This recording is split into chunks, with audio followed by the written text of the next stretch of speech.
আমরা যে কোনো মূল্যে জুলাই বিপ্লবকে সার্থক করার জন্য, সফল করার জন্য আমরা ময়দানে অবতীর্ণ হব। সরকারকে আমরা পরামর্শ দিয়েছি, আরো দিব। আমরা এই সরকারের কল্যাণকামী।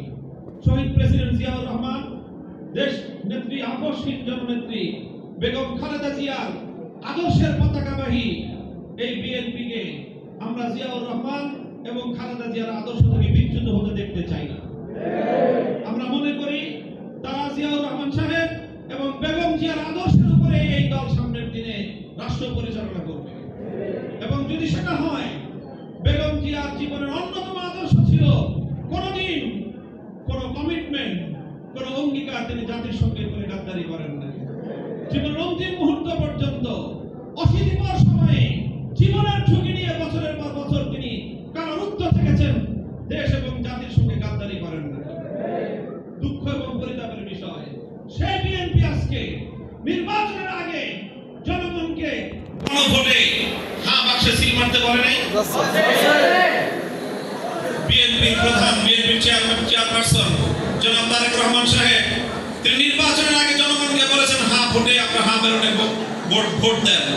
তার মানে জাতির সঙ্গে তিনি অঙ্গীকার করেছেন তিনি হায়ের পক্ষে থাকবেন।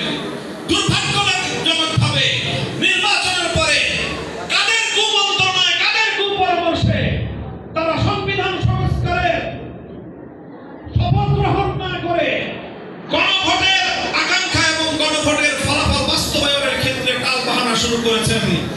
আমরা বারবার সতর্ক করছি, যদি গণভোটের এই ফলাফল বাস্তবায়নে টালবাহানা করা হয়, বাংলাদেশের ক্ষমতার মসনদে টিকে থাকা সম্ভব হবে না।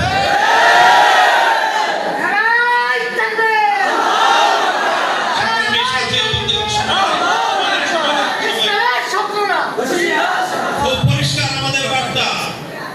দেখেন, গণভোটে বাংলাদেশের 68% মানুষ হ্যাঁ ব্যালটে ভোট মেরেছে, আর 32% মানুষ নায়ের পক্ষে ছিল।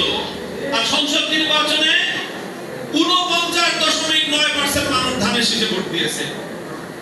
ভোট নিয়ে অনেক কথা আছে, ইঞ্জিনিয়ারিং অনেক প্রশ্ন আছে, অনেক বিতর্ক আছে, সব বাদ দিলাম।